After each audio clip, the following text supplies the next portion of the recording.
We need to change our thinking about generation curses. बहुत ज़रूरी है।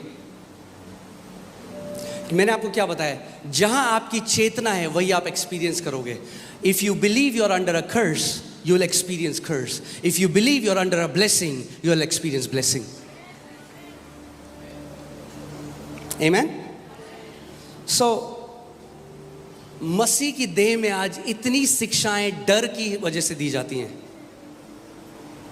मुझे पता है ये मैसेज बहुत हेटफुल है कई लोगों के लिए, बिकॉज डिलीवरेंस मिनिस्ट्री में इसको टॉप में रखा जाता है। But we don't deliver people by breaking their curses, we deliver people by speaking the truth to them. सबसे बड़ा डिलीवरेंस, सबसे बड़ा छुटकारा है परमेश्वर के वचन का सत्य लोगों को बताना। सो अब जो व्यक्ति अमेरिका में आज भी गुलाम था, आप एक घर में के गुलाम था, उसकी क्या जरूरत थी? उसको सत्य सुने। आप उसके बाद बोलो, भाई तुझे अब गुलामी में जीने की जरूरत नहीं है, क्योंकि घोषणा हो चुकी है कि अब सब गुलाम आजाद कर दिए जा चुके हैं। उठ, अपना राइट का इस्तेमाल कर। बोल उस व्यक्ति को कि अब तू मुझे गुलाम नहीं बना सकता। ऐसे ही सारे मसीहों को आज खड़ा होना है, शैतान को बोलना है, शैतान मैंने सत्य जान लिया है, अब मैं तेरी गंदी डिसेप्शन में नहीं आने वाला। शैतान का सबसे बड़ा हथियार जो है वो है डिसेप्शन, झूठ। वो झूठ का पिता है। मैं आपको बता रहा हूं कितने मसीह लोग समय से पहले मर गए इस डॉक्ट्रिन की वजह से। और मैं आपको बताऊं कितने मेरे ऐसे दोस्त थे जो मिनिस्ट्री में आज, उन्होंने मुझसे टाई कट कर ली क्योंकि मैं इसको मानता हूं। वो बहुत स्ट्रांग है उस पर, तो उन्होंने बोलते हैं ना कन्नी काट ली। मगर जब तक जिंदा रहूंगा सत्य में मिलावट तो नहीं आने दूंगा।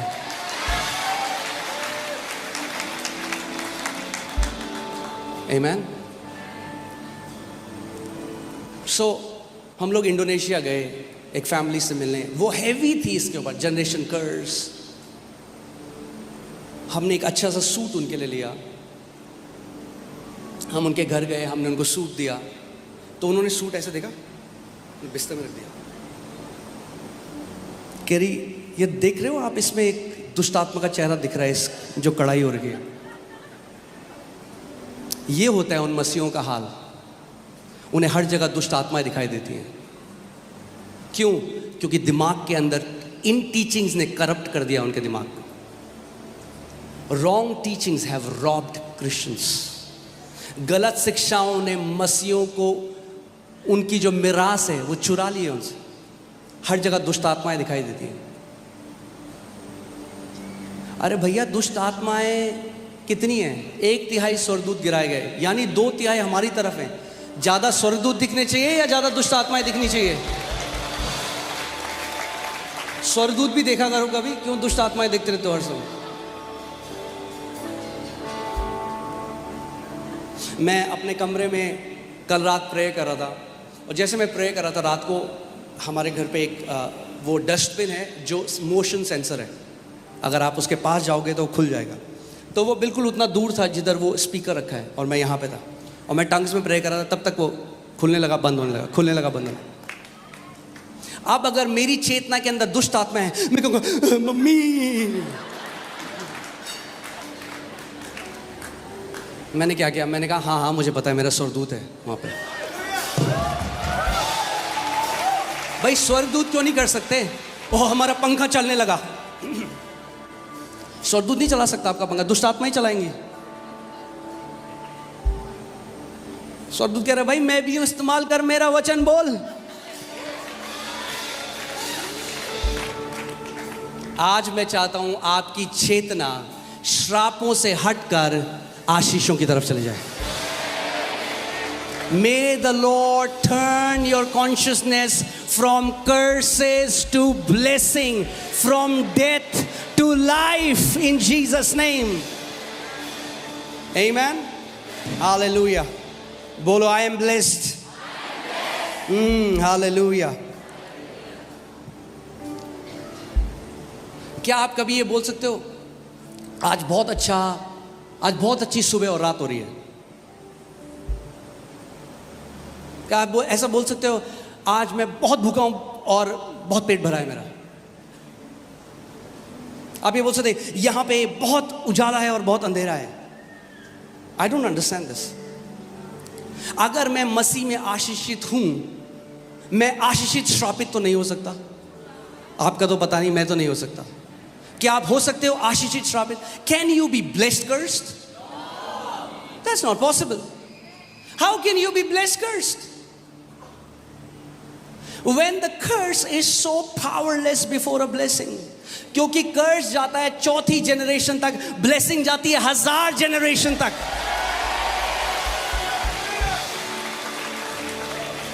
Curses are powerless because of what my Savior Jesus did on the cross of Calvary. Amen. श्राप में कोई सामर्थ नहीं, क्योंकि यीशु मसीह क्रूस पे गया। हालेलुया। ओ ग्लोरी।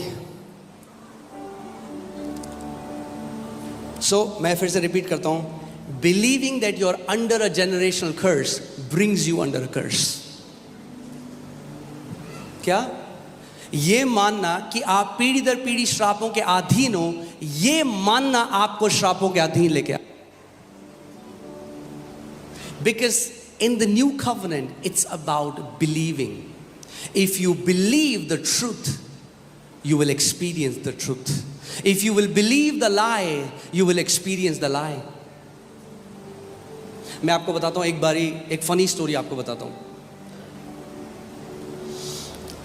हम लोग नया नया मैं प्रभु में आया था, और हम लोग, मेरा एक दोस्त है, उसकी छत में हमने सोचा हम नाइट स्टे आज करेंगे।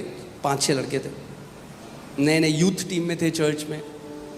कलीसिया के बाद हमने सोचा आज हम रात को यहाँ सोएंगे, तो सब वहाँ सो गए। और मेरा एक कज़न है, उसका नाम रोहित है, और उसका एक दोस्त भी हमारे साथ आ गया। और मैं और मेरा फ्रेंड है, मैं बड़ा शरारती होता था उस समय में, तो हमने आंखों आंखों में एक स्टोरी बनाई थापा की। वहाँ पे एक व्यक्ति था थापा, जो सिक्योरिटी गार्ड का काम करता था, और सच में जिसकी गर्दन काट दी थी, और चोरों ने चोरी करी, उसकी गर्दन काट दी। तो हम आपस में हम झूठ झूठे बोलने लगे उस टाइम। अभी अभी अभी ऐसा नहीं करना, ठीक है? ये उस टाइम में जब मसीह में मैं बिल्कुल नया नया आया था, सो हरकतें वैसी थी। सो मैंने बोला, अरे यार रात को यहाँ सो रहे हैं, थापा आ गया तो मेरा कज़न बोला, थापा कौन? हमने कहा एक व्यक्ति है थापा, उसकी गर्दन काट दी थी यहाँ पे, और वो आज भी आता है अपनी गर्दन हाथ में लेके ऐसे। तो मेरा भाई कह रहा ऐसे बोल रहा है।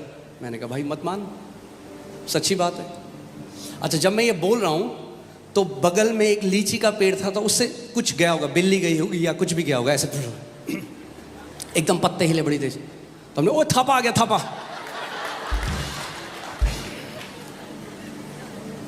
तो मेरा भाई कह रहा, अरे मजाक करो तो मजाक करो। मैं कह रहा भाई सच में मजाक नहीं कर रहे। फिर जिसका घर था उसने कहा मैं नीचे सोने जा रहा हूँ, तो चला गया। हमने कहा देखा, उसका घर है, वो नहीं सो रहा हमारे साथ। क्या गढ़ रहे हैं वो और मैं, क्या गढ़ रहे हैं? एक झूठ जिसमें कोई सच्चाई नहीं है। मगर क्या हुआ, हल्के हल्के जब हम बोलते रहे, वो लोग कन्विंस हो गए, क्योंकि किसी बात को अगर आप बार बार सुनते रहोगे तो आप मान लोगे कि वो सत्य है। इसीलिए बार बार सत्य को सुनना बहुत ज़रूरी है। तो क्या हुआ, जब बार बार हम उस बात को बोलते रहे, जो मेरे कज़न का जो दोस्त आया था वो मान गया कि सच में ऐसा है। और झूठ का प्रकटीकरण क्या हुआ, उसको वॉमिट्स आने लग गए। Fear will paralyse you, fear will bring symptoms in your body.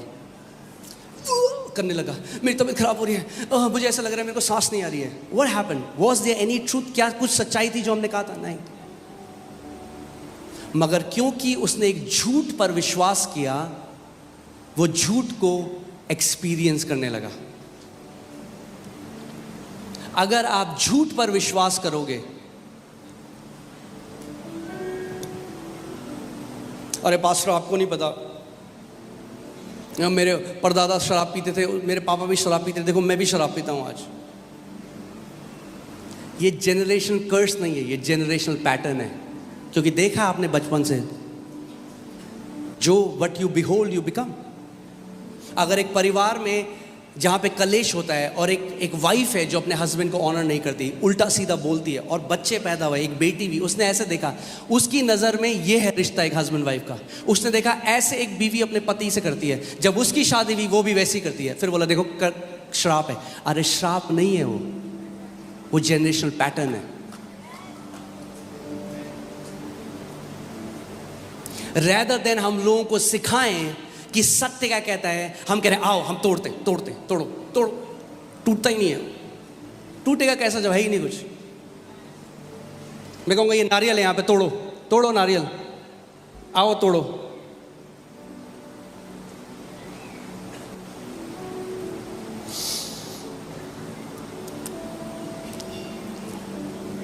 सो ये जो टीचिंग है, ये यीशु मसीह के समय में बहुत, ओल्ड टेस्टमेंट में तो बहुत ही पॉपुलर थी। हर कोई मानता था कि इस हमारे हर किसी के साथ जो बुरा हो रहा है वो इसलिए हुआ क्योंकि बाप दादा के जो पाप हैं वो हमारे ऊपर आ रहे हैं। आमीन। काफी शांत हो आप लोग। हालेलुया।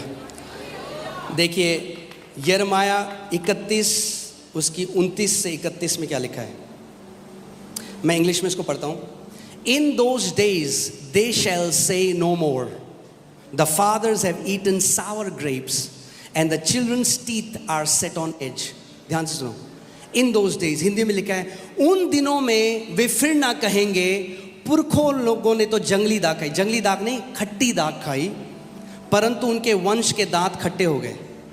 ये क्या है उस समय में, क्या ये किसको दर्शाता है? जनरेशनल कर्स को, कि पिता ने खट्टा खाया और दांत किसके हुए खट्टे? बच्चों के। यानी जो पिता ने किया भोगा किसने? बच्चों ने और उनके बच्चों ने। मगर परमेश्वर कह रहा है उन दिनों में, यानी कोई दिन है जिसमें अब ये कहावत नहीं कही जाएगी कि पिता ने खट्टा खाया, जंगली दाग खाए, बच्चों के दाल खट्टे हुए। और कौन से दिन है वो? 31st। Behold, the days are coming, says the Lord, when I will make a new covenant with the house of Israel and with the house of Judah.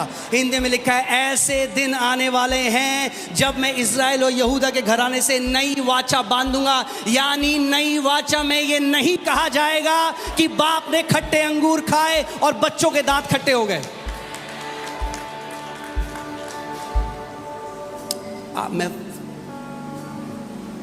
आप जानते हैं यीशु मसीह ने हमारे जनरेशनल कर्स भी अपने ऊपर लिए। आप जानते हैं कैसे? यहां पर ध्यान से देखिए इंग्लिश में क्या लिखा है, सावर ग्रेप्स। आप जानते हैं सावर ग्रेप्स से क्या बनता है? सावर वाइन। और जब वो क्रूस में था तो उसको सावर वाइन दी गई। And he tasted the sour wine, he tasted the generational curses of every man alive on this earth. प्रभु यीशु